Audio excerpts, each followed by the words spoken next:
si tú piensas que esto es normal, tenemos un problema, porque que sea normalizado no quiere decir que sea normal, porque la hipersexualización tiene consecuencias en nuestra identidad en nuestra identidad, en nuestra imagen personal y en cómo nos relacionamos con los demás. Una de las características de nuestro tiempo es que la sexualidad se ha resignificado, ha cambiado cómo la entendemos y también cómo interviene en nuestra relación con los demás y con el mundo. De hecho, podríamos decir que parte de la liberación sexual ha consistido en que la sexualidad ha traspasado los límites de la intimidad.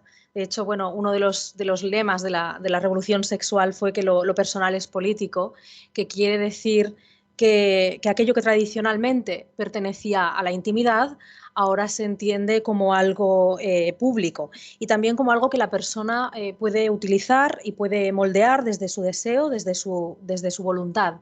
Y así pues se ha ido consolidando un mundo, un nuevo paradigma en el cual la sexualidad ha invadido todo, ¿no? Es lo que llamamos un mundo hipersexualizado, que me da la impresión que tiene pues consecuencias graves para todas las personas, ¿no? Pero sobre todo para las mujeres y para los niños. Y para hablar de este tema, me parece un lujo contar con la colaboración de Ana Plans. Ella es madre y activista por los derechos del menor. Es filósofa, politóloga y especialista en temas de mujer y de hipersexualización. Preside l'Associació de Consumidors de Mitjans Audiovisuals de Cataluña y colabora con la Fundación Aprender a Mirar y también con la Cátedra Mujer y Liderazgo del IES Business School en Barcelona. También es autora del libro Respeta mi sexualidad, educar en un mundo hipersexualizado, y me parece que podemos aprender muchísimo de su investigación, de su experiencia y de su trabajo como activista en defensa de los derechos del menor en un mundo hipersexualizado. Ana, muchísimas gracias por dedicar este rato. Yo quería preguntarte en primer lugar cómo llegaste a ser una activista por los derechos del menor, cómo te interesaste por este tema. Al final, yo creo que la mayoría de personas activistas, especialmente muchas madres, empezamos porque lo vemos en casa, ¿no? Vemos a partir de nuestro rol como padres o como madres, pues que hay unas necesidades. Yo que vi que mi entorno, pues yo es cierto que tenía conocimientos de marketing digital, em, estaba en redes, veía pues que estaban haciendo, ¿no?, todas estas redes sociales, y estaba viendo también pues todo ese nacimiento de, pues, de los móviles, de que empezaban a usarlo pues los más pequeños. Y entonces vi en mi entorno que muchas familias pues realmente pues no tenían la información suficiente, y algunas no se ponían las pilas. De hecho, cuando empecé a dar charlas siempre decía, por un lado veo a los padres carcas, a las familias carcas, ¿no? Y por otro lado, pues a las guays, ¿no? Y los carcas, ¿cuáles son? Pues los que empezaron a prohibir todo, prohibición, prohibición, prohibición. Y por otro lado veía en mi entorno, pues a familias, pues guays, que pensaban que sus hijos, sus hijas eran nativos digitales, bueno, y que sabían más que ellos, ¿no? Entonces, entre la forma de hacer de unos y de otros, me di cuenta que realmente lo que veía a mi alrededor era huérfanos digitales. Y entonces empecé a estudiar este tema también porque mi profesor de neurociencia me dijo, Ana, ¿por qué no estudias el impacto de las tecnologías en el cerebro adolescente? Y viendo toda esa realidad, pues me animé a empezar a hacer eso en mi tiempo libre. Entre otras cosas también porque pensaba que cuando me hiciera mayor, aunque había estudiado yo ciencias políticas y no me quise dedicar a la política porque veía muchos intereses, pero sí que cuando tuviera una edad que pudiera hacer alguna cosa, aparte de mi trabajo profesional, que no es este, en la que pudiera ayudar de forma desinteresada y que además pudiera decir realmente lo que pienso, ¿no? Y eso me dio esa oportunidad, y también un poco, pues para, en realidad lo que quería era hacer un poco de red de familias, ¿no? Que se dieran cuenta de que nos tenemos que poner las pilas y que hoy día para educar en todo ese tema, pues tienes que formarte sí o sí. ¿Qué pasó? Que a partir de estudiar ese impacto de las tecnologías de forma genérica, pues me fui especializando en mujer hipersexualización. Luego entré en la asociación y bueno, te vas metiendo y vas viendo toda la realidad, todo lo que pasa y bueno, te lleva pues a todo, ¿no? A escribir un libro, no sabes cómo, de verdad que no era mi intención ni siquiera escribir el libro. Pero bueno, pues empecé de esta manera y mi principal objetivo es que, pues eso, que abrir los ojos, por un lado, y que las familias especialmente nos pongamos las pilas. Es cierto también que, que no solamente es necesario que intervengan las familias, ¿no? Sino que creo que son necesarias medidas legislativas, pues cambios en la educación y por eso pues, poder estar en la Fundación Aprender a Mirar y en l'Associació de Consumidors de Mitjans Audiovisuals a Cataluña, pues me da esa oportunidad de poder hacer más presión en ese sentido. Pero bueno, un poquito empezó así, Y o sea, como cualquiera, no creo que muchas personas empezamos ahí porque vemos una necesidad o porque lo vivimos en la propia piel, ¿no? no, desde luego, en mi caso también, o sea, vemos una conexión siempre clarísima, ¿no?, entre los temas que he acabado estudiando, que son porque los he vivido muchas veces, ¿no?, en mi carne y dices: "¿Qué está pasando aquí? Necesito entenderlo mejor", y te vas metiendo, metiendo y de repente es todo lo que haces es estudiar esto, ¿no? Mira, Eh, a mí me pasó, ay, perdona, me pasó no, con no, el tema de la pornografía, cuando cuando escribí el libro de Respeta mi sexualidad, yo solo iba a hablar un poquito. Pero ¿qué me pasó? Que cuando empecé a investigar más, pensé, pues tengo que hablar un poquito más, ¿no? Porque cuando te metes a estudiar algo, te das cuenta y algo que desconocías y que, bueno, sabías de que, pues mi sentido común me decía, ¿no? Que eso afectaba al cerebro, que afectaba a nuestras relaciones, que afecta a la sociedad, pero era el sentido común. Pero cuando empiezas a estudiar y a profundizar y a ver evidencias, bueno, dices, madre mía, ¿no? Pues como lo que te pasa a ti, ¿no? Seguramente, pues que sí, al estudiar, pues quieres profundizar más en ello y luego sí, tienes que sí, sacar la cabeza porque que sería un no parar. sí, es verdad. Y uno también tiene que centrarse, ¿no?, en un tema y Sí, eso a veces es sí, difícil. es difícil, ¿eh? Es Sí. difícil No, de hecho, ahora pensar. me está costando esto, porque has mencionado tantos temas y todos me atraen y que no sé por cuál empezar. Pero bueno, te voy a devolver la pelota, ¿no? Porque has dicho, Sí. que tu misión es abrir los ojos, ¿no?, a los padres. ¿Sobre qué cuestión sería para ti la principal? ¿Qué crees que es lo que los padres de hoy en día, principalmente ignoran de la presencia de sus hijos o del uso de sus hijos de Internet y que deberían saber? Bueno, es muy interesante esta pregunta y no sé por dónde empezar prácticamente, pero por empezar por algo, porque lo que estamos viendo también es que muchos de los menores están solos en las redes, ¿no? Que ahí también esto nos debería hacer pensar. Pero respecto a qué es lo que se encuentran nuestros hijos en las redes, yo les hablaría principalmente de ese mundo, de ese entorno hipersexualizado. De hecho, ya creo que en el año 2007 la Asociación Americana de Psicología ya denunció esa predisposición a hipersexualizar a los menores, ¿no? Y alertó, ¿no? En un informe eh, en el que ya hablaba de esa hipersexualización como una forma de violencia, ¿no? Que ofende pues la dignidad de las niñas, especialmente también cada vez más los niños y que perjudica su desarrollo, ¿no? ¿Qué pasa? Que esa hipersexualización a la que estamos sometidos no está solamente en el mundo offline, que la podemos ver desde que salimos a la calle, ¿no? La podemos ver en las vallas publicitarias, en los autobuses, etcétera. Cuando llegamos a casa y encendemos el televisor, lo vemos a través de los anuncios publicitarios. Em, es que ya da igual que sean anuncios de, no sé, de yogures, incluso de Sí, sí. electrodomésticos, ¿no? Antes estamos acostumbrados a un tipo de publicidad, pero ahora lo vemos como mucho más generalizado. Lo vemos también a través de esas series, ¿no? Como por ejemplo Élite o a través de muchos realities. Pero después, ¿qué pasa? Que en las redes sociales existe ese mismo modelo de hipersexualización, lo que ocurre es que hay más visibilidad y menos control. Y ahí es en donde nos encontramos el problema, ¿no? Que muchos papás y mamás no son conscientes porque les dejan un móvil con todos los accesos desde muy pequeños, desde muy temprana edad, cuando a lo mejor no se les ocurriría dejarles en medio de la Plaza Cataluña, pues, o de cualquier plaza, digo de Barcelona porque estoy en Barcelona, pero de cualquier plaza de una gran ciudad, pues a las 4 de la madrugada, ¿no? Esto es muy preocupante. Y esa hipersexualización que no te he definido y que consiste en Exacto, esto es resaltar los... era mi siguiente pregunta. Sí, pues dime, dime. No, no, como ¿en qué consistiría, no? Porque, Esta claro, me he dado cuenta que no te hipersexualización. claro, Sí, porque las dos la estamos hemos hablando, mencionado, pero no, todavía no hemos dicho en qué consiste, claro, ¿no? claro, mira, la hipersexualización es resaltar los atributos sexuales de una persona por encima de cualquier cualidad que pueda definirla.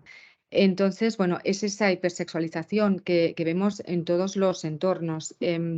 También me gusta mucho, cuando hablamos de hipersexualización, yo en el libro hablo de unas escalas que utilizamos, o que luego la Fundación Aprender a Mirar me apoyó muchísimo en ese sentido, se me ocurrió.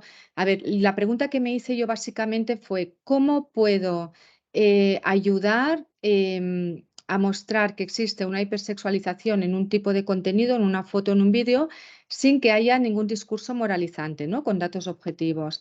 Y Exacto. entonces me basé en la escala de Hatton y Trauner y de Graf, en la que no solamente se mide el grado de desnudez, porque podemos estar de acuerdo, por ejemplo, que no sé, que una mamá va amamantando a su bebé, no tiene por qué ser una foto hipersexualizada, ni mucho menos. Estamos hablando de un tema de intimidad, que es distinto, ¿no? Ujú, O, por ejemplo, la escultura yo qué sé, una escultura pues de Venus, ¿no? ujú. O cualquier tipo de contenido artístico en donde haya un desnudo, pero no tiene por qué estar hipersexualizado. Entonces, la escala de Hatton y Towner tiene además en cuenta el tipo de vestimenta, el tipo de tocamiento, la postura general, si la expresión está pues en la boca o si tiene más énfasis en el pecho, en los genitales o en las nalgas. Porque claro, ¿qué ocurre? Que muchas de las publicaciones, las sexy grammars, que llamo yo, las definí así en su día, em, tienen realmente mucha agilidad a la hora de saltarse las censuras, ¿no? Muchas veces nos quejamos, ¿no? O sea, Instagram a lo mejor puede censurar ese tipo de fotos que te he comentado antes y sin embargo estamos de acuerdo que está lleno de contenido hipersexualizado. Ujú. Claro, puedes tener un primer plano de una nalga en tu cara y como está un poco tapado, lleva esa, ¿no? Esa pequeña braguita de atrás, pues que no esté censurado, ¿no? O en el tema de los pechos, ¿no? Se ponen una estrellita y ya está. Entonces, esta escala sirvió, creo que es muy útil para medirlo. Entonces, ¿qué hicimos?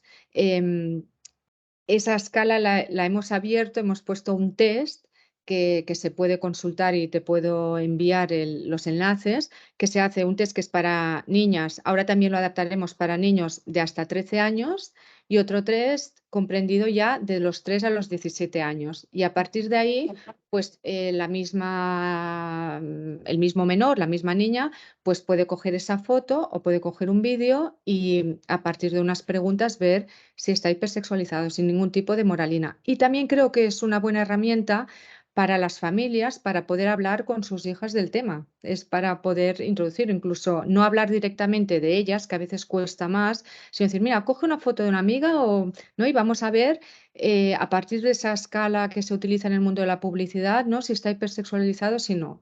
Y creo que es una buena Interesante. herramienta de comunicación. Yo de esa estoy muy, muy contenta. Y ahora además vamos a intentar mejorarla, vamos a intentar relacionarla con otras variables, a ver si, como vamos a tantas escuelas, institutos, a ver si podemos profundizar un poquito más con el tema. Pero bueno, tenemos el tiempo que tenemos, el dinero que tenemos, y entonces vamos haciendo, ¿no? Malabarismos con lo que podemos. Pero sí que a mí es una herramienta que pues me hace mucha ilusión poderla compartir porque creo que es útil.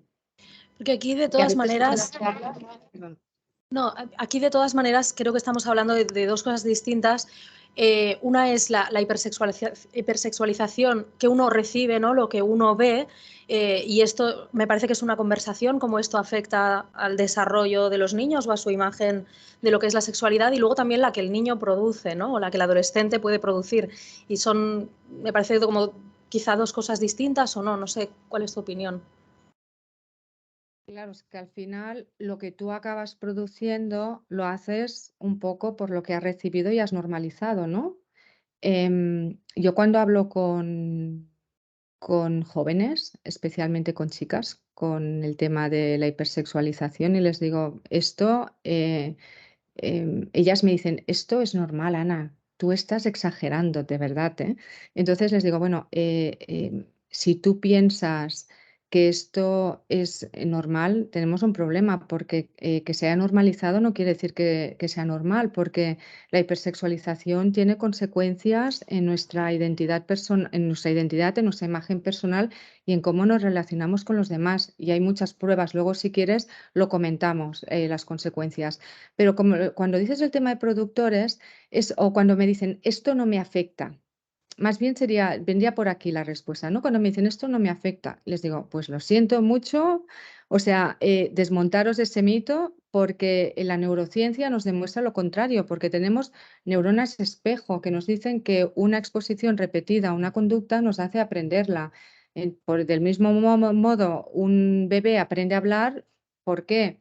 Porque ha escuchado, ¿no? a sus papás, o se parece su comportamiento a sus progenitores, o normaliza también subir un joven, por ejemplo, normaliza subir una foto, es decir, se saca la camiseta y sube una historia a Instagram, lo normaliza, ¿por qué? Porque lo ha visto, ¿no? Está Lo he repitiendo visto. un tipo de actitud. Y eso pasa también por ejemplo, en el tema de la pornografía, del consumo de pornografía, que ahora nos encontramos que muchos niños se acaban convirtiendo en los mismos, no algunos, no muchos, pero cada vez más, en depredadores sexuales, ¿no? Porque de alguna manera, en productores también, en productores de esa pornografía, de ese sexting, de ese compartir, ¿no? Contenido explícito. O sea, que sí que lo que ves, o por ejemplo, también podemos ver en el tema de la violencia, ¿no? Que se ejerce, muchos jóvenes, hay estudios recientes en los que muchos jóvenes, adolescentes y menores niegan la violencia de género. ¿Cómo no la van a negar si están consumiendo un tipo de pornografía en el que las violaciones, por ejemplo, el vídeo más visto con, creo, ahora no recuerdo, 250 millones de visualizaciones, es el vídeo de una violación en manada?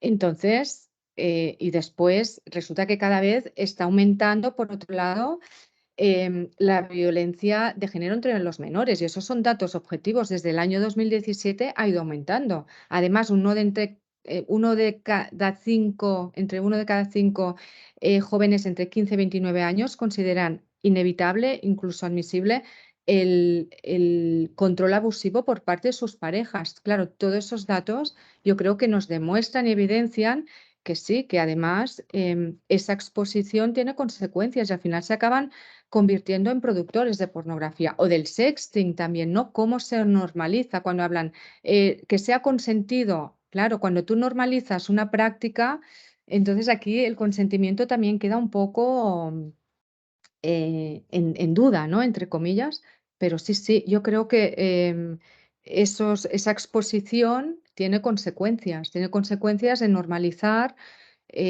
pues una serie de actuaciones en las que, de riesgo, además, en las que te sometes a un riesgo y sexualizadas, totalmente. Claro, entonces, bueno, si por hacer el argumento al revés, ¿no? Si probamos que la exposición a este tipo de contenidos provoca después los comportamientos, ¿no? Pues vamos a la raíz.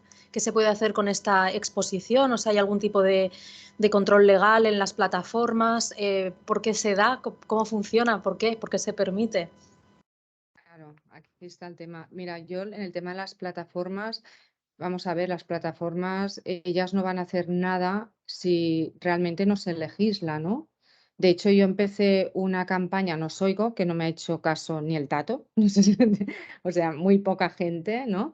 En la que pedía medidas para verificar el cumplimiento de la Ley General del Reglamento General de la Protección de Datos, según la cual un menor de 14 años no debería estar en redes sociales sin consentimiento paterno, ¿no? También hicimos una campaña contra Pornhub para regular el acceso de los menores a la pornografía. Realmente lo que vemos es que no hay una voluntad. Entonces, ahí el gobierno se tiene que implicar, ¿no? Los medios, también O sea, los medios perdona, tendrían... quiero preguntarte, o sea, ¿está regulado y no se cumple o crees que hay No, no, no se lagunas? regula. No, no, no se No está regula. regulado. Está regulado. Es decir, sí, bueno, claro, un menor de 14 años no debería estar en redes sociales, pero no se hace nada, ¿Y ¿sabes? esto Quiero quién lo decir, dice? O sea, ¿esto ya es lo un ves, consejo o ya lo- esto está en la ley del menor o en algún sitio en la Ley General de en la de Protección de protección de Datos. datos? Sí, sí, correcto. Entonces, también tenemos a los medios de comunicación. Los medios creo que deberían promover ese respeto, ¿no? De que se respete la edad mínima de acceso a los menores en las redes, pero también tendrían que concienciar sobre todo el tema de sexualización, sobre todo en la infancia, que en la infancia es cuando eres más vulnerable. Es decir, se ha demostrado que los 6 primeros, o sea, neurológicamente, los cambios más importantes en el cerebro se dan durante los 6 primeros años de vida y después en esa etapa adolescente que cada vez se alarga más, ¿no? Que pues, puede empezar sobre los 12 años aproximadamente hasta los 20 y pico. Ahí el cerebro es mucho más vulnerable, más frágil, más susceptible a las adicciones. Cualquier impacto potente tiene, realmente tiene una fuerza, ¿no? En el cerebro y tiene unas consecuencias. Por lo tanto, es muy importante. Y luego en el ámbito pedagógico, creo que hacen falta recursos para una efectiva alfabetización digital y una educación afectiva sexual. También es muy importante en todas las dimensiones, que respete todas las cosmovisiones, en la que cualquier cultura se sienta cómoda, siempre y cuando no haga daño a la mujer. Entonces, claro, eso también se ha sobremal entendido. En el tema de la educación sexual hemos pasado de una época en la que era tabú a una época ahora en que se habla de una dimensión, ¿no? Entonces se politiza todo, se ideologiza y no se va pues a lo que es a buscar las causas principales y, ¿no? Y a ver dónde podemos incidir para prevenir. Y creo que es muy importante. Y luego las familias, absolutamente. Si quieres, luego hablamos de las familias, porque las familias somos el principal agente socializador. Aunque, bueno, estarás de acuerdo conmigo que ahora se han metido otros agentes socializadores, que son esos influencers que están en YouTube, en las redes sociales, claro, desde muy temprana edad. Eso les influencia muchísimo. Muchísimo, y muchos papás y mamás no son conscientes de ello. De hecho, cuando hacemos charlas, lo primero que tienen después de una charla es el despertar muchas familias, porque están entre bambalinas. Yo creo que vamos un paso por detrás, ¿no? Vamos un paso por detrás y esto está teniendo muchas consecuencias en nuestros menores, porque muchas veces nosotros tampoco somos un buen ejemplo, ¿eh? Exacto. Has hablado de niños muy pequeños, ¿no? Has hablado de los 0 6 años. ¿A qué nos estamos refiriendo con niños tan pequeños?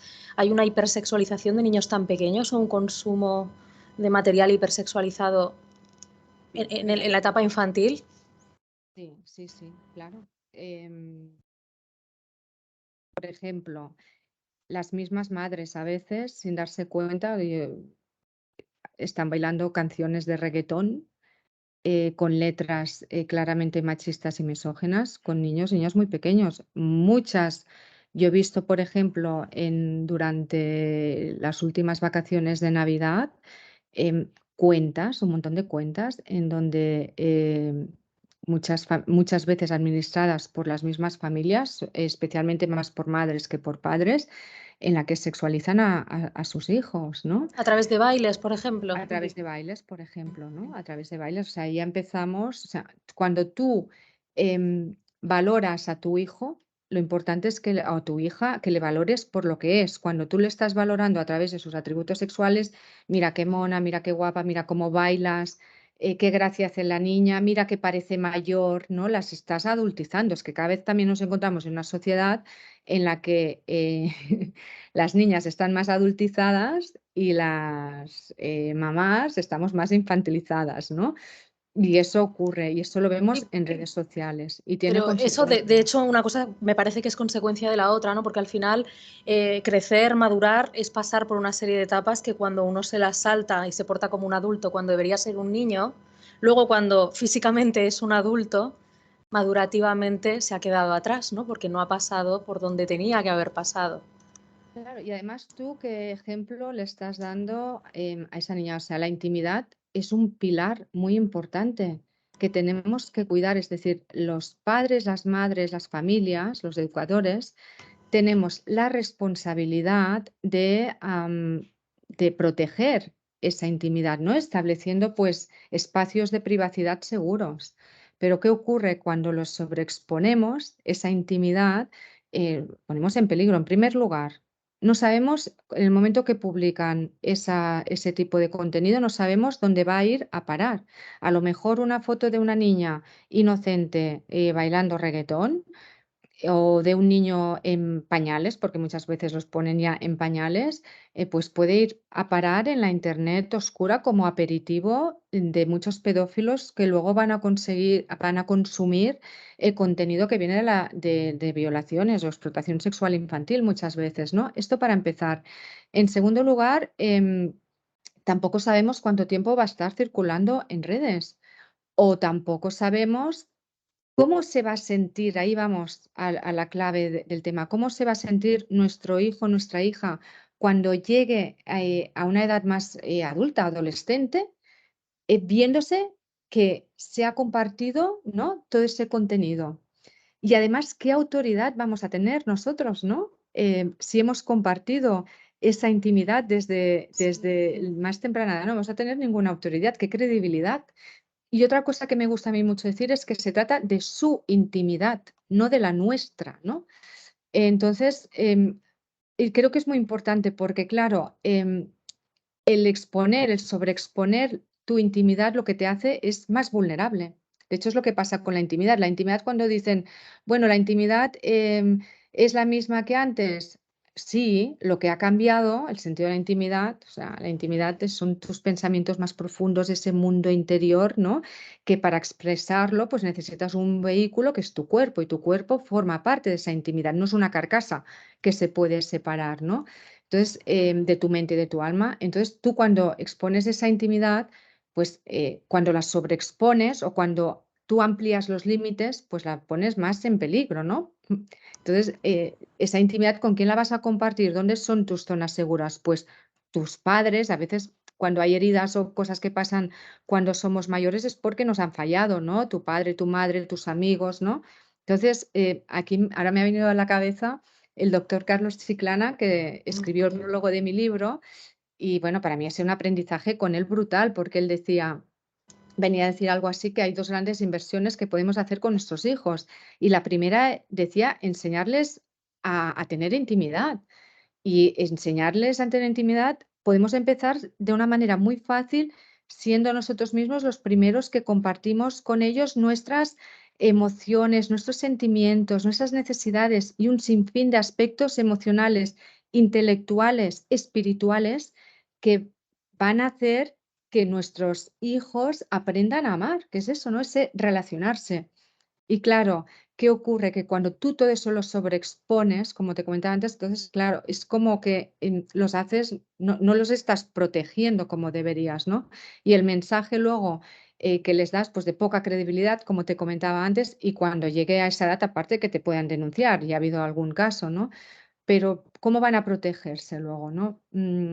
Creo que es muy importante y el ejemplo que damos es esencial, ¿no? Porque como decía Gregorio Luri, el órgano educativo por excelencia es el ojo y nuestros hijos se van a fijar en lo que nosotros hacemos antes de que nosotros le decimos. Entonces, valorarles por lo que son, por encima de cualquier cualidad, la que sea, da igual, pero especialmente por encima de sus atributos físicos es fundamental. Y con las niñas pasa esto, que muy pequeñas, pues nos hacen gracias esas mini adultas sabiadillas que pensamos, ¿no? Que hablan como adultas porque han estado escuchando también, porque em, las estamos sobreexponiendo en un mundo de adultos, no dejamos que pasen las diferentes etapas y luego, claro, eso tiene consecuencias.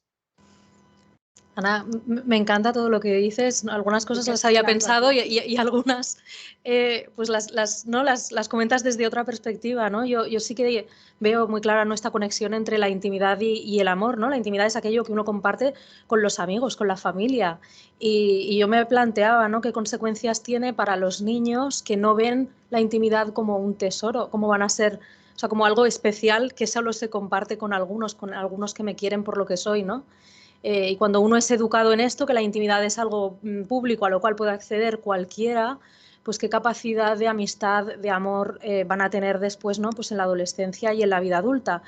Y relacionado con esto, además, a mí hay un tema que me preocupa y que es un tipo de exposición no necesariamente sexualizada, pero que yo creo que puede llevar allí, bueno, que es una cosa que tú llamas sharenting, ¿no? Los padres que muestran a sus hijos en Internet, y a mí me preocupa especialmente cuando además interviene el dinero. Ahí creo que además hay una variable ya que hace que sea un tema, me parece un tema terrorífico, ¿no? Estos padres que no solo muestran la intimidad de sus hijos, sino que realmente la están vendiendo, porque llegan a vivir de ello, ¿no? Y creo que no somos conscientes todavía, desgraciadamente, de dónde va a acabar esto. Quizá pues lo vayamos viendo, desgraciadamente, en los próximos años, ¿no?, cuando estos hijos de momfluencers pues vayan creciendo, ¿no?, con esta conciencia de que la intimidad es algo que se vende, ya no solo que se regala, que ya es grave en sí mismo, sino algo que se vende. Y a mí me parece que toda la dinámica de las redes sociales y toda la hipersexualización de la cultura en general, pues les puede llevar pues a una trayectoria como muy peligrosa, ¿no? Por eso quería preguntarte, bueno, ¿qué te parece esto, ¿no? Y si podías hablar un poco más de lo que es la exposición de menores en redes, aunque no sea hipersexualizada. Claro, al final es utilizar a tu hijo o a tu hija como un producto, ¿no? Y es muy triste. A mí me entristece muchísimo, especialmente además cuando hay un cambio, ¿no? Un cambio, claro, o sea, será por popularidad, será por likes, será por dinero, será por lo que sea, pero se trata de su intimidad. Nosotros deberíamos proteger esa intimidad y yo creo que está haciendo muchísimo daño. Es lo que un poco, creo que lo que te he comentado antes. Yo incluso cuando hablo con familias y yo les digo, como mínimo, preguntaros para qué estáis compartiendo esto. Yo entiendo que te puede dar un subidón de dopamina, yo soy la primera, a ver, yo he compartido a veces alguna cosa que después, cuando he hecho la reflexión, he dicho, no, Ana, porque ¿para qué lo estoy compartiendo esto, no? Pero si además de ese subidón de dopamina hay otro subidón, que es el del dinero, el del intercambio económico, pues realmente es muy triste porque tú el mensaje que estás dando es que estás comercializando con tus hijos. Yo incluso un día escuchaba a una influencer que se gana la vida con esto, porque claro, hace publicidad de Exacto. productos que salen, ¿sabes? Salen ahí sutilmente, ¿no? Como en él, de la crema de cacao, qué casualidad que está ahí, qué tal, ¿no? Y decía, es que con mi hijo tiene 9 años, creo que tenía, y él se siente súper bien. Digo, perdona, vamos a ver, un niño de 9 años no tiene la madurez suficiente para tomar ese tipo de decisiones. Tú sí que la deberías tener para protegerle y para no ganarte la vida, ¿no? Con él.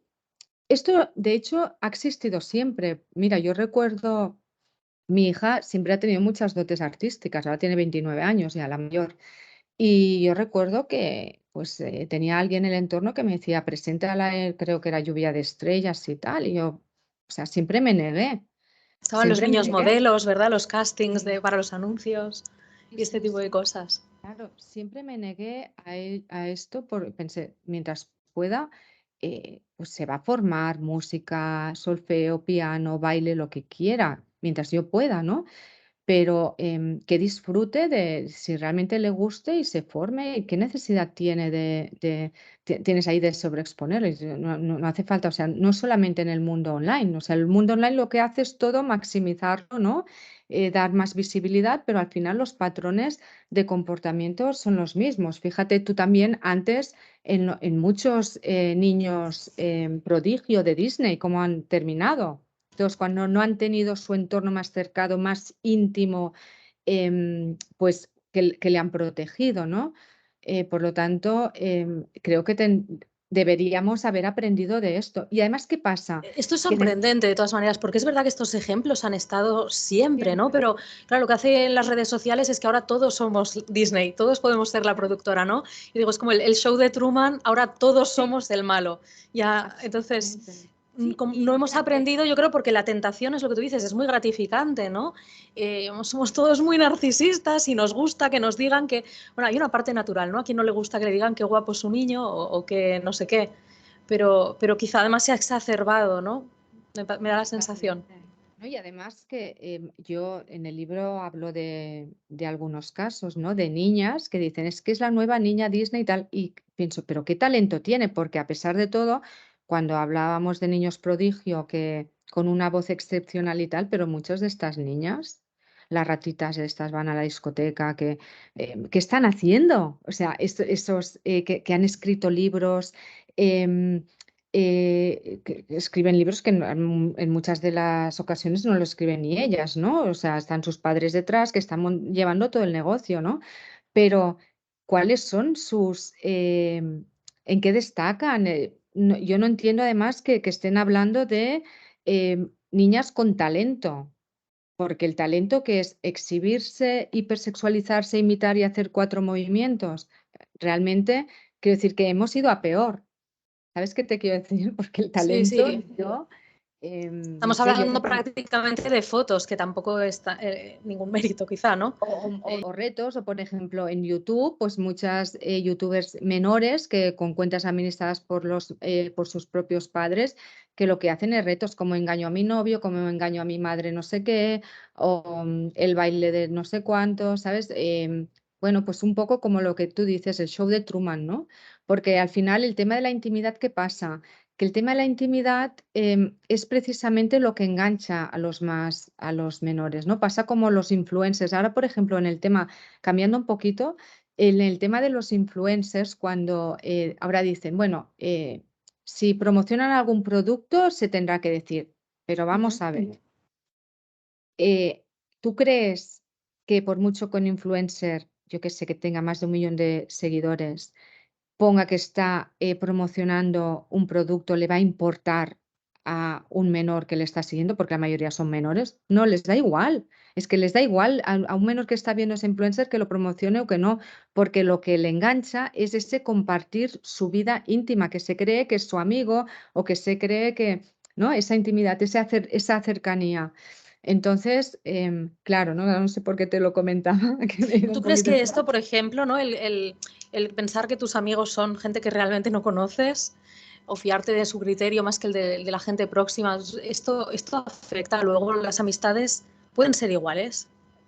Claro que Las no. amistades reales, ¿no? Claro, mira, el otro día hicimos una jornada de hipersexualización y a mí hay un teatrillo que me gusta hacer mucho. Les pregunto a En un los colegio, ¿no? jóvenes en un colegio, em, ¿quién tiene Instagram? Después, ¿quién tiene más de 500 seguidores? Levante mano, así hasta 2000, que llegamos al máximo. Entonces, pedimos si esa voluntad, si esa de 2000, que siempre es una chica, la mayoría de los institutos y colegios que vamos, salió. Entonces le preguntamos que cuántos de esos conocía, nos dijo que conocía 500, ¿no? Em, pero claro, le vamos haciendo preguntas para ir aterrizando un poco el tema. Primero nos dijo que eran 500. Entonces, bueno, de estos, al final la última pregunta que le hice es, de estos 500, ¿a cuántos llamarías si mañana tu abuelo o tu tío tal se pone enfermo y tienes que comunicárselo? Y me dijo 3. 3, ¿no?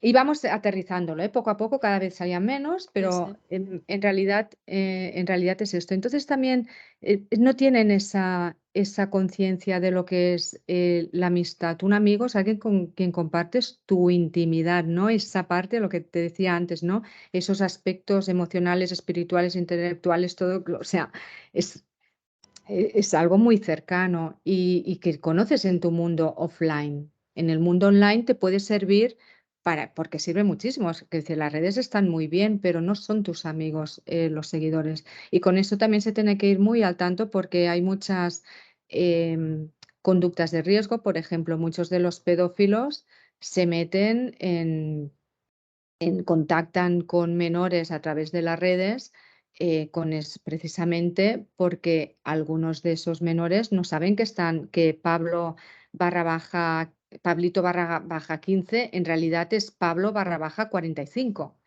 Y esto es un problema. Por ejemplo, Claro. es una de las pruebas que hacemos de ese teatrillo, lo terminamos. La última concretamente, le preguntamos a esa chica, ¿tú compartirías? No, el compañero mío, que era un chico, le decía, oye, ¿tú compartirías una foto conmigo de tus historias que yo la voy a compartir con mis amigos? Que tengo amigos que les gustan mucho las chicas más jovencitas. Y le dijo, no, pero ¿qué dices? Ni hablar. Y entonces yo le pregunto, ¿tú tienes el Instagram abierto o cerrado? Y dijo, abierto. O sea que ya un poco, pero entonces les explicamos que, claro, que un pedófilo tiene muchísima paciencia para llegar a su víctima. Entonces tú a lo mejor, tú estás aceptando realmente solo a personas que conoces, o a lo mejor tú aceptas a todo el mundo, vamos a suponer que tú aceptas a todo el mundo, pero sabes que no vas a hablar con todo el mundo. Lo único que quieres es tener muchos seguidores. Pero claro, el pedófilo va a ver de todos tus contactos a cuáles puede empezar a seguir y así lo irá abriendo, ¿no? Hasta que llegue en un momento dado a la víctima, porque ellos tienen mucha paciencia hasta que consiguen llegar a la persona que ven más vulnerable por X o por Z, ¿no? Y entonces ya cuando lleguen a la víctima, esa persona va a ver que tiene muchos contactos en común con los demás, es que es el amigo del amigo y tal, y en realidad esa persona no es la que habían pensado. Entonces, no solamente la Claro. responsabilidad de lo que tú haces, sino tu responsabilidad con los demás. Y aquí entraríamos en el tema del cerebro social, ¿Puedes que es una de las explicarlo? cosas. Claro, el cerebro social es ponerte en los zapatos de los demás. Y hoy día no hay cerebro social, no nos ponemos en el cerebro de los demás. A un padre máximo que le puede preocupar que su hijo o su hija consuma pornografía es por lo que le afecta a su hijo, al que le preocupe. No se va a poner en los zapatos de esa persona que está siendo filmada o violada. A una persona pues con el tema del sexting cuando hay una sextorsión, le va a preocupar al papá o la mamá por su hija o hijo que han sextorsionado, pero no se va a poner en los zapatos, ¿no? O por ejemplo, los que comparten las fotos que les han sido enviadas, no se van a poner en los zapatos de la chica que han extorsionado, ¿no? Eso es lo que está pasando hoy día, el cerebro social. Y realmente educar el cerebro social es muy fácil y se puede hacer desde casa, desde que son bien pequeños, empezando por colaborar, ayudar en el proyecto de la familia, cuidar a los abuelos y después ya cuando son mayores, sí que a lo mejor colaborando con una ONG, pero realmente son cosas muy sencillas y que nos pueden ayudar a que luego nuestros hijos sean capaces de ponerse en los zapatos del otro, que vendría a ser educar ese cerebro social que hoy día es Claro. tan necesario. Aquí estás tocando un tema esencial y en el que creo que tenemos que ir aterrizando también, ¿no? Que es el que tenemos que hacer los padres, los educadores y también como sociedad, ¿no? Te dejo, es un tema amplísimo e importante, ¿no? ¿Qué criterio como padres tú recomiendas seguir sobre el uso de redes sociales, tanto o sea, nosotros como adultos como los niños, qué compartir, ¿no? Con quién, cómo, todas estas cosas? Y bueno, luego si no te lo replanteo de nuevo, ¿no? También desde las escuelas o como sociedad, si crees que hay que plantear algún tipo pues, de control legal más. Bueno, te pregunto un poco por cuáles serían tus propuestas para poder desarrollarse sanamente en este contexto que tampoco podemos controlar completamente, ¿no? Pero sí quizá podemos controlar cómo nos relacionamos con él. Mira, en cuanto a las familias, como te he comentado antes, lo más importante es el ejemplo. Aprendemos desde que nacemos a través de la mirada del otro. Entonces, el ejemplo es fundamental. Como te comentaba, tenemos neuronas de espejo, el cerebro es plástico y la exposición repetida a un tipo de conducta nos hace aprenderla. Entonces, ¿cómo somos de ejemplo? Pues estamos hablando de hipersexualización, es decir, antes de hablar de cómo utilizamos las redes, vamos a ver cómo nos educamos en el mundo offline. Como dice Catherine Lecuyer, la mejor educación para el mundo online es la offline. Por lo tanto, ejemplo. ¿Y qué ejemplo? Estamos hablando de hipersexualización, pues siendo modelo de amor. no escondiendo las muestras de cariño, ¿no? Se tienen que mostrar, es muy importante, ¿no? Y luego una educación afectivo-sexual que desde la infancia que incluye todas las dimensiones, de que es esa educación afectivo-sexual de la que te he hablado antes. Muy importante. Luego es muy importante también el sentido de pertenencia. Muy importante, básico. Valorar a nuestros hijos por lo que son. Valorarte por lo que eres. Es muy importante que se sientan valorados y escuchados. Y valorarles especialmente, además, por encima de cualquier atributo físico em, que pueda definirlos. Quizás, ya que me has dado ahí ancha, ¿no? Manga ancha, Completamente. creo que es importante meter aquí el tema del autoconocimiento. Es muy importante, ¿no? Porque consiste en conocer, ¿no? Nuestras competencias, fortalezas y debilidades. Yo creo que es necesario desarrollar el autoconocimiento para que no acabemos amando una idea de nosotros, en el caso de nuestros hijos, no acaben amando una idea de ellos que no coincida con la realidad, ya sea por exceso que está pasando hoy, que es narcisismo, o por defecto, ¿no? Que sería el victimismo. Pero hoy día pasa mucho por exceso. Entonces, en ese autoconocimiento es muy importante tener claro esa personalidad, ¿no? Que está compuesta por el temperamento, que es lo que nos viene de forma más genética, y luego por el carácter. En el carácter, aquí tenemos como los principales coaches que debemos ser de nuestros hijos, tenemos ahí mucho trabajo y tenemos una gran oportunidad para acompañar a nuestros hijos en esa formación. Pero ojo, que todo ello, si no hay una misión, no hay una brújula, ¿no? Que nos va a servir de nada. Yo Claro. siempre pongo a los jóvenes cuando hablo, les hablo pues de Rafa Nadal, ¿no? Porque es un ejemplo muy típico, ¿no? Como un influencer que les puede inspirar. Entonces, su pasión en ese caso podemos decir que es el tenis, ¿no? Entonces yo les digo, vosotros pensáis que sabemos que tiene un talento, ¿no? Para el tenis, se conoce, autoconocimiento, el talento es muy bueno, pero ¿pensáis que solo jugando bien a tenis ha llegado como ha llegado? Entonces cuando les digo pasión y hábitos, y ahí les digo a los padres, ¿no? Hábitos que desplieguen todo su potencial en todas las dimensiones de la persona, ¿no? Todos esos aspectos intelectuales, la gestión emocional, etcétera. Muy importante, ¿no? Saber a dónde vamos. Por eso quería parar ahí, porque en realidad la clave ahí tiene que estar en liderarse, ¿no? Que aprendamos a que nuestros hijos sean capaces de liderarse. Luego, como comentábamos también antes, cuidar la intimidad desde la infancia. Y esto, ¿cómo podemos hacer? Pues generando espacios de privacidad sanos, no sobreexponerlos.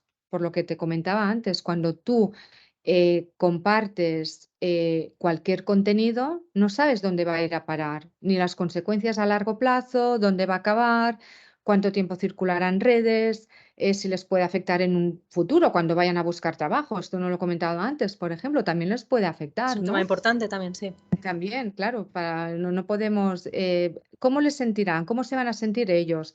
¿Cómo les puede afectar en su trabajo? Etcétera, ¿no? Entonces, la comunicación.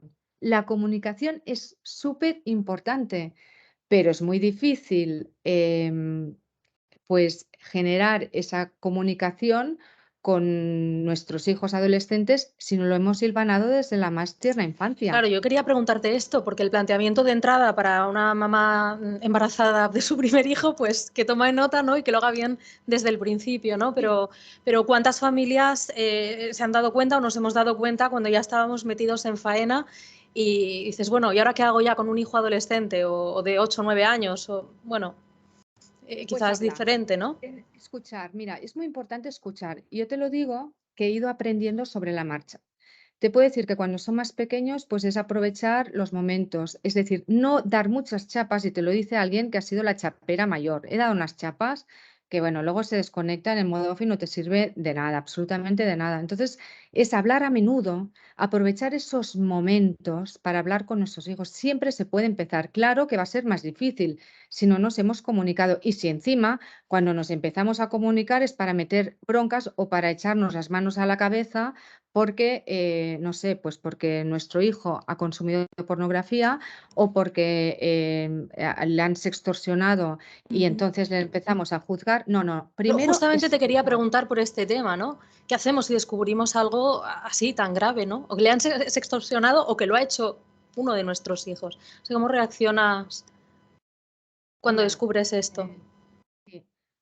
Luego te acabo dando pautas, porque Sí. ahí en el tema de la comunicación, me lo apunto para no olvidarme, es muy interesante. Mira, hay un mantra que debemos tener siempre con nuestros hijos. El primero, bueno, varias frases así que nos pueden servir. Siempre estaré aquí para protegerte. Sabes que te quiero. Y son mis mantras. No me voy a enfadar y te escucho. El te escucho es muy importante.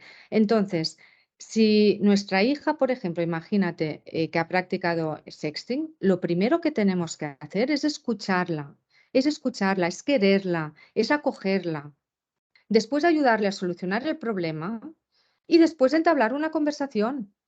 Pero si nos ponemos las manos a la cabeza, les juzgamos, ya cortamos la comunicación.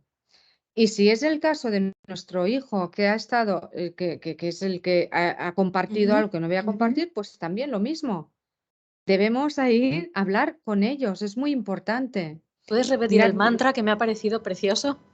a ver, por el desorden igual, te escucho, sabes que te quiero, no me voy a enfadar y siempre estaré aquí para protegerte. Y este tenemos que empezar, si podemos empezarlo desde que son bien pequeños, pues fantástico. Lo empezamos desde que nacen, ¿no?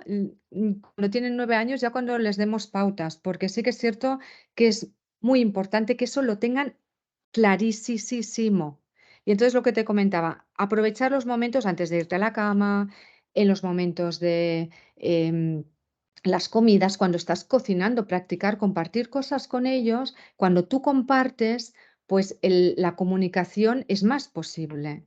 Entonces, siempre recomiendo, toma nota de esto porque lo descubrí este verano y siempre lo recomiendo en las charlas, un proyecto que me gustó muchísimo, se llama Family Dinner Project, que lo hizo la Universidad de Harvard, no sé si lo conoces, ¿No? y está hecho a partir de que, claro, como la investigación ha demostrado que compartir una comida familiar que sea divertida es buena para nuestro cerebro, para la salud, pero tanto para nuestros hijos como para nosotros, ¿no? Ujú. Pues este proyecto enseña a las familias el valor de esa interacción que es significativa. Entonces, tú te inscribes y te llegan cada día, bueno, te inscribes, además puedes personalizarlo según la edad que tengan tus hijos Claro. y cada día te llegan, aparte de los menús, ideas de conversación, ideas de diversión. Una idea de Qué conversación, bueno. perdona. Y entonces está bien porque si no estás acostumbrado, por eso te decía, ¿no? Tienes tu hijo que es un poco mayor, pues aprovecha esta herramienta y decir, oye, pues a partir de ahora vamos a hacer ese juego. No sé, y tienes preguntas, por ejemplo, ¿no? ¿Qué significa ser valiente? O si pudieras cambiar alguna cosa del mundo, ¿qué sería? Cosas más trascendentales y cosas más simples. Pero la comunicación es muy importante. Siempre se puede empezar con los pequeños, como te he dicho, con los adolescentes. A ver, yo siempre digo una cosa y que se ríen mucho las familias, les digo, en el coche. En el coche Gran es un momento lugar el ideal. coche. El coche sin tablets para ver películas. En el coche hay que hablar. Y además porque no se pueden escapar del Exacto. coche un No queda adolescente. otro remedio que estar los unos con los otros. Y no hay la mirada, no hay ese contacto de mirada que a veces pues puede un poco Violentar como igual. incomodar, puede incomodar, ¿no? De algún modo. Entonces, esa comunicación es muy importante. Sobre todo escucharles. Y si, por ejemplo, y formarnos es muy importante, porque ¿qué pasa? Que si no nos formamos, em, va a ser muy difícil que nosotros podamos acompañar a nuestros hijos en el mundo digital, que sepamos qué hacer en un momento dado. Entonces, em, yo creo que vamos un paso por detrás. Yo me he encontrado, por ejemplo, con una madre de Vic, con una niña de 9 años que me decía, Ana, ¿a partir de qué hora, a partir de qué edad, perdona, tenemos que empezar a hablar sobre pornografía? Y yo les dije, pues a partir del momento que tengan acceso a cualquier tipo de dispositivo, sea el tuyo, el de los abuelos, el de los amigos, el de quien sea, porque si no te vas a encontrar en que, bueno, pues van a recibir la información por otros canales. Otros. Entonces ella me dijo, Ana, qué exagerada, tal. Y cuando llegó a casa y habló con su hija, y le dijo que había estado en un tipo de charla de hipersexualización y pornografía, enseguida le dijo, ah, sí, es que en el cole hablan de esto, de esto, de esto, tal. Entonces, Esto me recuerda nos a una tenemos que cosa que informar. siempre dice Luis Fernando Trujols, que igual lo conoces, dice, Sí, siempre llegas tarde. O sea, el sí. momento de empezar es siempre ha pasado ya, ¿no? Cuanto antes, desde el principio, porque O siempre por saben ejemplo, más de lo que los padres se imaginan, ¿no? sí, o mira, recuerdo una madre que me dijo en el tema de Instagram, ¿no? Un niño de 14 años y me decía, no, y el Instagram lo tengo en mi móvil y mi hijo solo se conecta desde mi móvil, que esto ya es, ¿sabes? Ya demuestra que no, es muy difícil que un niño solamente se conecte desde tu móvil. Y me dijo, y tiene amigas, todas están un poco sexualizadas y tal. Entonces yo le dije, estoy mirando, le digo, a ver, sexualizadas no son las amigas de tu hijo, es en general que se ha normalizado. Me preguntó si podía ayudarle porque me dijo que no tenía ni idea de cómo funcionaba Instagram. Entonces me senté con ella, le estuve mostrando y, jolín, mirando Instagram me doy cuenta que el chico, el chaval, había guardado cuentas de actrices porno. O sea, fíjate si el chico sabía que su madre no se enteraba de la película, que tenía, ¿no? Te demuestra un poco que vamos un paso por detrás, ¿no? Yo creo que nosotros nos tenemos que adelantar. Por ejemplo, cuando tienen 14 años, ¿no? Que antes me has dicho, "Ay, hemos dicho un poquito tarde y tal", pues creo que tenemos que hablarles del entorno, iniciar conversaciones, proponerles, preguntarles, y si algo no sabemos, decir, oye, me interesa mucho este tema, yo no había oído nunca hablar, ¿no? Sobre el tema del sexting, ¿no? El sexting seguro, esto, pues formaros, porque se lo podéis desmontar muy fácil, ¿no? Por ejemplo, de las series, de la publicidad, de las redes, ¿cómo tratan la sexualización, ¿no? ¿Qué visión tienen ellos? ¿Cuál es tu visión? Habla con tus hijos de cuál es tu visión, ¿no? Luego que tengan en cuenta que nada de lo que hacen en público es privado. Eso es muy importante, ¿no?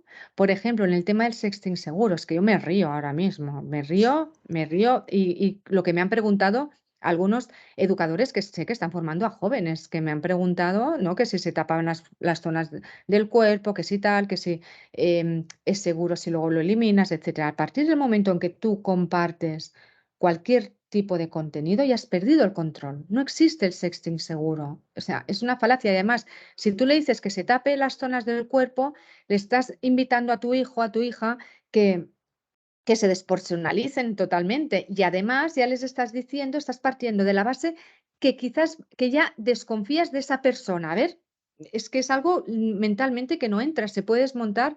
Ya te digo, esto daría para, aparte de todas las consecuencias que tiene, que daría para hablar y que también a los padres puede servir mucho, ¿no? Tener ejemplos de sextorsión como el de Amanda Todd, que no nos va a dar tiempo ya de comentarlo, pero que Sí, en YouTube se puede encontrar, o el de Verónica de Ibeco, que sufrió un tema de pornovenganza y que te demuestra como algo que tú haces cuando eres adolescente, pasan los años y tiene sus consecuencias, porque desgraciadamente, a diferencia de cuando yo era joven, que también hacíamos tonterías, todos hemos sido exacto. jóvenes, pero Pero ahí teníamos han más quedado.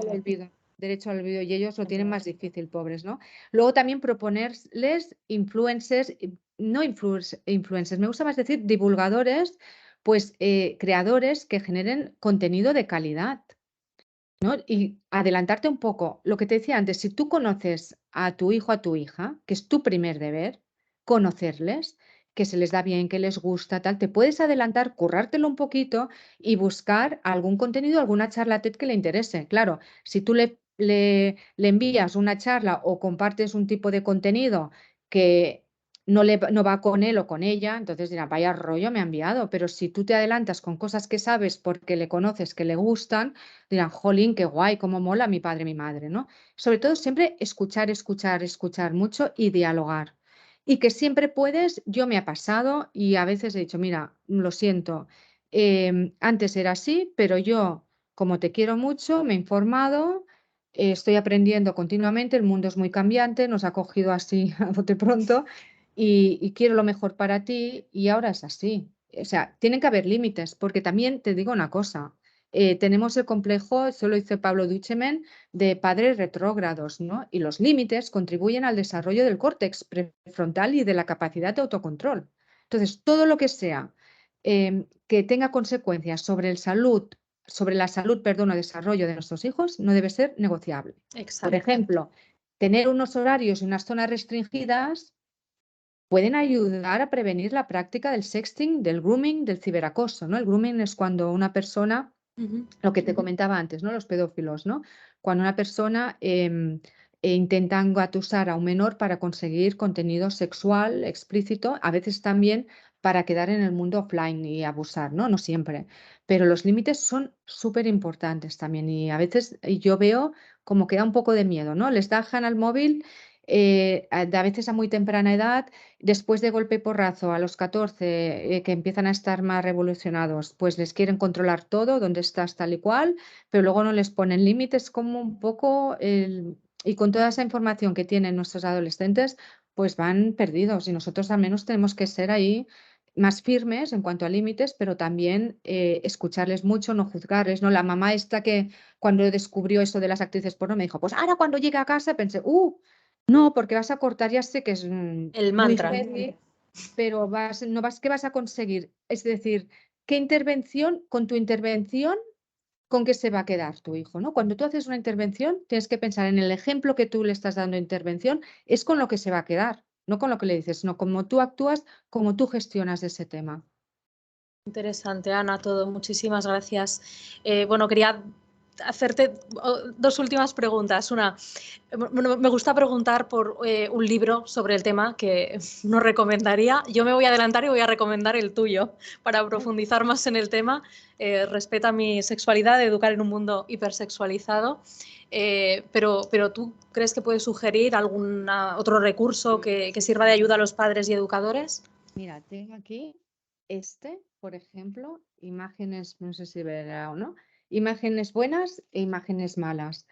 Ese está muy bien para hablar del tema de la pornografía, sobre todo a partir ya de los 8 o 9 años, ¿no? Ujú. Y entonces aquí en este libro enseñan una técnica que se llama el puedo. También hablo de ella así por encima en mi libro, pero si queréis profundizar más, pues es un libro que está muy bien. Puedo, que es P de parar de mirar, cuando se encuentran pornografía, porque muchas veces cuando son más pequeñitos se la encuentran de forma accidental. La U de buscar un adulto, una persona de confianza. La E de etiquetar lo visto, parece mentira, pero es muy importante porque se va quedando pornografías, eso se va quedando en la mente. La D de distraerse en otra cosa y la O de ordenar el cerebro de pensar para que mande, ¿no? Que esto sería un poquito ya más amplio para desarrollar. Pero así, te voy a poner un ejemplo que ahora me ha venido a la cabeza de una mamá, me hizo mucha ilusión porque expliqué bien todo ese proceso en una charla y una mamá me contó que en verano su hija de 9 años estaban en una urbanización en la que pues, se juntaban niños de diferentes edades, se fueron a casa de uno y ella le había hecho ese mantra, ¿sabes? Y siempre y con lo de antes, siempre voy a estar aquí, te escucho, ¿sabes? Todo el tema este. Entonces, en un momento dado, cuando esa niña se fue a casa de uno de los niños, que pues habían de 9, entre 9 y 13 años, pues uno puso una película porno. ¿Y qué hizo la niña? Parar de mirar, irse a buscar a su madre. Y me llamó para explicármelo. Me hizo mucha ilusión porque realmente cuando son muy pequeños es muy fácil. Y como es una forma de prevención, a mí yo es un libro que recomiendo mucho. Muy También bien. de darle una vuelta para quizás más ya adolescentes tienen Cuéntame más y déjame que te cuente. Bueno, que de hecho lo ha escrito el doctor Carlos Chiclana y está ahí mucho el equipo de darle una vuelta. No sé si se ve, te pongo por aquí. Se pone Pero, borroso, pero bueno, pondré si bueno, no, después sí, abajo en la descripción puedo vale. poner los Sí, links. yo creo que estos te pueden servir. Muy bien. Bueno, pues muchísimas gracias. Creo que volveremos a hablar del tema porque tiene muchísimas dimensiones y aristas y he aprendido mucho. Eh, Gracias y hasta pronto. Gracias a ti.